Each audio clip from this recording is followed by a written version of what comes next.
ટ્રાઇવેક્ટર metre. Okay, સો સૌથી પહેલા તો ટ્રાઇવેક્ટર મીટર એટલે શું એના વિશે થોડી વાત કરીએ. ટ્રાઇવેક્ટર મીટર એટલે શું એના વિશે થોડી વાત કરીએ તો ટ્રાઇવેક્ટર મીટર જે છે બરાબર એ મેઇનલી જોવા જાય ને તો એ કેવીએચ, કેડબલ્યુએચ અને કેવીએઆરએચ બરાબર, એટલે કે kilo volt ampere R, kilo watt R અને kilo watt ampere reactive R. બરાબર, એટલે કે એક્ટિવ પાવર, રિએક્ટિવ પાવર અને એપરન્ટ પાવર. ઓકે, એને ત્રણેયને એક સાથે માપવાનું કામ ટ્રાઇવેક્ટર મીટર કરે છે. તો આ ટ્રાઇવેક્ટર મીટરમાં કેડબલ્યુએચ મીટર અને કેવીઆરએચ મીટર જે છે એ એક સાથે હોય છે. બરાબર, પાવર ફેક્ટરની વિવિધ કિંમત એટલે કે જુદી જુદી કિંમત માટે ચોક્કસ કેવીએચ માપવા માટે બરાબર 2 મીટર વચ્ચે ખાસ ગિયરિંગ સિસ્ટમ મૂકવામાં આવે છે. બરાબર, અને આ કેવીઆરએચ જે છે એ મર્જ પ્રાઇસ મેક્સિમમ ડિમાન્ડ ઇન્ડિકેટરનો ઉપયોગ કરીને કેવીએ સુધી શોધી શકાય છે. બરાબર, આથી જ્યારે બિલિંગ નો ઉપયોગ કરવામાં આવે, બરાબર, બિલિંગ માટે પાવર ફેક્ટર શોધવાની જરૂર પડે ત્યારે પણ ટ્રાઇવેક્ટર મીટરનો યુઝ કરવામાં આવે છે. તો ટ્રાઇવેક્ટર મીટર એટલે બીજું કાંઈ નહીં પણ જેને કહેવાય કે કેવીએચ એટલે કે એક્ટિવ, રિએક્ટિવ ને એપરન્ટ પાવર, આ બધાનું કંઈક કોમ્બિનેશન હોય. બરાબર, ને એમાંથી પાવર ફેક્ટર જે છે બરાબર એ પણ આપણે બહાર કાઢીને અથવા તો આઉટપુટ આપીને કરે છે. બરાબર, જો એના કન્સ્ટ્રક્શનની વાત કરવામાં આવે તો એની અંદર 5 ગિયરિંગ સિસ્ટમ હોય છે. કેટલી? 5 ગિયરિંગ સિસ્ટમ હોય છે. આપણે કન્સ્ટ્રક્શન જોશું એટલે ખ્યાલ આવશે. બરાબર, એમાં 5 ગિયરિંગની સિસ્ટમ હોય છે. શું હોય છે આપણે જોઈએ. સો ટ્રાઇવેક્ટર મીટરની જે 5 ગિયરિંગ સિસ્ટમ છે એના વિશે જો વાત કરીએ આપણે, ફર્સ્ટ વન તો કેડબલ્યુએચ મીટર એકલું સામાન્ય ગતિએ ચાલતું હોય ત્યારે તે યુનિટી પાવર ફેક્ટરની સ્થિતિમાં દર્શાવેલ છે.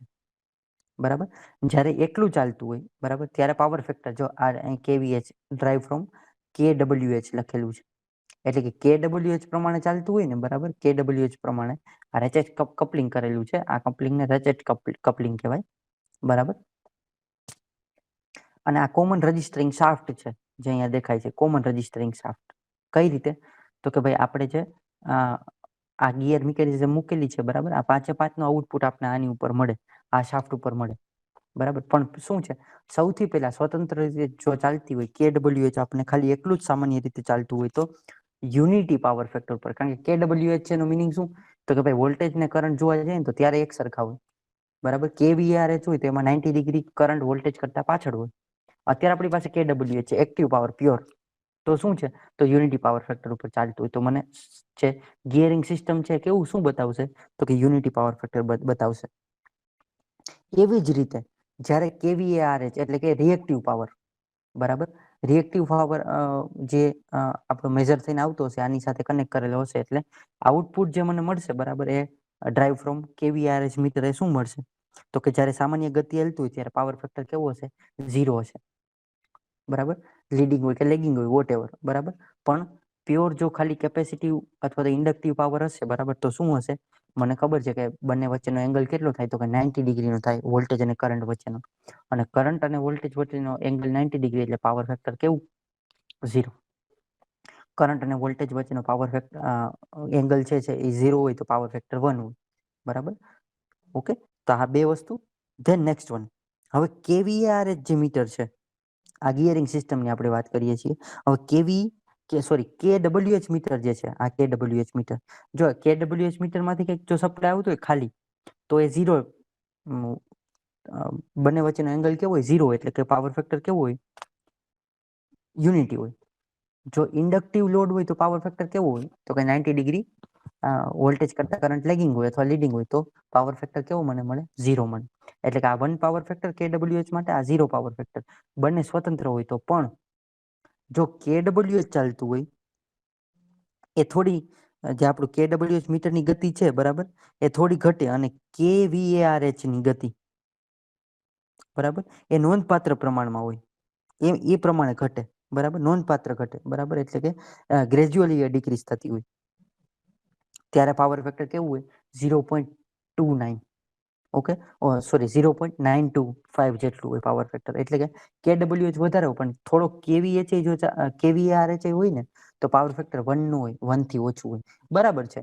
KWH વધારે હોય, KVH જો હોય જ નહીં તો યુનિટી પાવર ફેક્ટર. જો KVARH હોય તો થોડુંક આપણે પાવર ફેક્ટર ઓછું મળવાનું 1 કરતા, એટલે 0.925 જેટલું મળે પાવર ફેક્ટર. ચોથી કન્ડિશનની વાત કરીએ, બરાબર, કારણ કે આ ગિયરિંગ સિસ્ટમ પૂરેપૂરી છે. આ કામ કરતું નથી ને આ 3 થી આ ચાલે છે તો કંઈક રીડિંગ અલગ આપે. આ કામ કરતું નથી KWH ને, ખાલી આનાથી આપે તો કંઈક અલગ કામ કરે. બંને ચાલે છે પણ KWH વધારે ચાલે છે અને KVARH ઓછું ચાલે છે. રિએક્ટિવ જે છે ઓછું ચાલે છે. તો એનો મિનિંગ શું કે રિએક્ટિવ પાવર છે પણ ઓછો રિએક્ટિવ પાવર છે. એટલે પ્યોર 1 કન્ડિશનમાં નહીં હોય. બરાબર. એક્ટિવ પાવર પ્યોર વોલ્ટેજ અને કરંટનો એંગલ 0 નહીં હોય પણ કંઈક એંગલ હશે, મિનિમમ થોડો એંગલ હશે તો મને રિએક્ટિવ પાવર મળે. ઓકે, અને એક્ટિવ પાવર જે એપરન્ટ પાવર છે ટોટલ પાવરમાં કંઈક ઘટાડો થાય. ફોર્થ વન જોઈએ, KWH મીટરની જો ગતિમાં ઘટાડો થાય વધારે અને KVARH ની ગતિમાં જો ઓછો ઘટાડો થતો હોય તો પાવર ફેક્ટર 0.38 અથવા તો 0.4 જેટલું પાવર ફેક્ટર હોય. KVARH જો ધીમે ધીમે ચાલતું હોય, બરાબર, અને KWH વધારે ગ્રેજ્યુઅલી ડિક્રીઝ થતું હોય, બરાબર, જલ્દીથી ઓછું થતું હોય તો એનો મિનિંગ શું, અથવા તો આ બહુ જલ્દીથી ફરતું હોય, આ ધીમે ધીમે ફરતું હોય, એનો મિનિંગ શું કે રિએક્ટિવ પાવર વધારે છે, એક્ટિવ પાવર ઓછો છે. તો મને પાવર ફેક્ટર નિયર અબાઉટ અથવા તો બંને વચ્ચેનો એંગલ જે છે એ નિયર અબાઉટ 90 મળે. બરાબર, 80 હોઈ શકે, 70 હોઈ શકે, 60 હોઈ શકે. બરાબર, પણ વોલ્ટેજ કરતા કરંટ થોડો વધારે લેગિંગ હોય અથવા લીડિંગ હોય. બરાબર, આપણે લેગિંગ લીડિંગ બે કહીએ છીએ કારણ કે એ કેપેસિટિવ હોઈ શકે, ઇન્ડક્ટિવ હોઈ શકે. ઓકે, ઇન્ડક્ટિવ જ હોય બટ ઓબ્વિયસ છે પણ કેપેસિટિવ પણ હોઈ શકે. એ પણ એક પ્રકારનું રિએક્ટિવ જ છે. Okay, that is okay, A positive reactive છે એવું કહી શકાય કારણ કે આપણે નેગેટિવ અથવા તો ઇન્ડક્ટરની કમ્પેરમાં કેપેસિટર આપીએ છીએ. ઓકે, અથવા તો ઇન્ડક્ટરની જે પેલી છે એને નિગ્લેક્ટ કરવા માટે અથવા તો એની સામે કંઈક એવી વસ્તુ આપીએ છીએ કેપેસિટર કે જેથી કરીને મારો કરંટ છે વોલ્ટેજની સાથે આવે. બરાબર, એનો એંગલ 0 થાય અથવા નિયર અબાઉટ 0 થાય. That is why. નાવ, બરાબર, જો KWH અને KVARH, બરાબર, બંને મીટર સરખી ગતિથી ચાલતા હોય, બે એક હારે ચાલતા હોય. જો એક ચાલતું હોય તો યુનિટી, નીચેનું એક ચાલતું હોય તો 0. આ વધારે ચાલતું હોય ને આ ઓછું ચાલતું હોય તો એક્ટિવ પાવર વધારે. બરાબર, આ વધારે ચાલતું હોય ને આ ઓછું ચાલતું હોય, બરાબર, તો એક્ટિવ પાવર ઓછો, રિએક્ટિવ પાવર વધારે. પણ બંને સેમ ગતિએ ચાલતા હોય, બંને સરખી ગતિએ ચાલતા હોય, એક્ટિવ પણ હોય ને રિએક્ટિવ પણ હોય, એટલે કે 45 ડિગ્રી હોય, cos 45 ડિગ્રી હોય તો મને પાવર ફેક્ટર કેટલો મળે?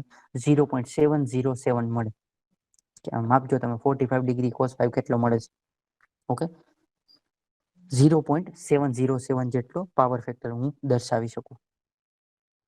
બરાબર, તો આ 5 ગિયરિંગ સિસ્ટમની પૂરેપૂરી રચના છે. ઓકે, આગળ વાત કરીએ તો કોમન રજિસ્ટરિંગ શાફ્ટ સાથે રેચેટ કોઇલ અથવા રેચેટ કપલિંગ મૂકેલું હોય એની સાથે જોડવામાં આવે. દરેક ગિયરિંગ સિસ્ટમમાં જે છેડો છે, અંતિમ ડ્રાઈવ જે છે, બરાબર, એના મુખ્ય કોમન રજિસ્ટર શાફ્ટ સાથે જે રજિસ્ટર છે શાફ્ટ સાથે જોડેલા છે. જો અહીંયા રેચેટ કપલિંગ કરેલું છે, બરાબર, પછી એનું જે કોમન જે આવે ને એક રજિસ્ટરિંગ સિસ્ટમ, એટલે આ 5 માંથી કોઈ પણ ફરે ને, મુખ્યત્વે તો આ બે ફરે. બરાબર, તો શું થાય?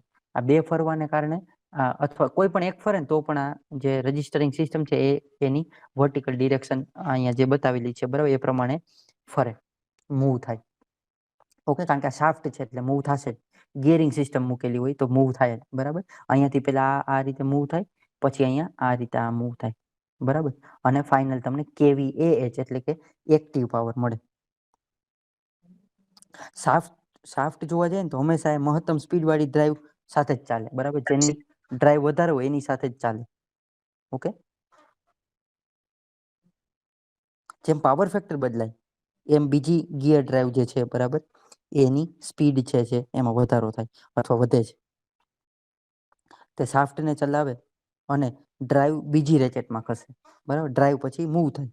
બરાબર, કેવીએની કિંમત માટે KWH મીટરની કિંમત જે છે, ગતિ છે એ બદલાય કારણ કે પાવર ફેક્ટર એંગલ 0 થી 90 ડિગ્રી સુધી મૂવ થતો એટલા માટે. બરાબર, 0 થી 90 ડિગ્રીમાં જેમ પાવર ફેક્ટરમાં વધારો ઘટાડો થાય એ પ્રમાણે જે આ રજિસ્ટરિંગ સિસ્ટમ છે એમાં ફેરફાર આવે. એ તો આવે જ, બરાબર છે. આ જો ઓછું ચાલતું હોય આ વધારે ચાલતું હોય તોય ફેરફાર આવે, આ વધારે ચાલતું હોય આ ઓછું ચાલતું હોય તોય ફેરફાર આવે. બરાબર, એટલા માટે આ પૂરેપૂરું ટ્રાઇવેક્ટર મીટર હતું જેનાથી આપણે પાવર ફેક્ટર જુદું પાવર ફેક્ટર માપી શકીએ.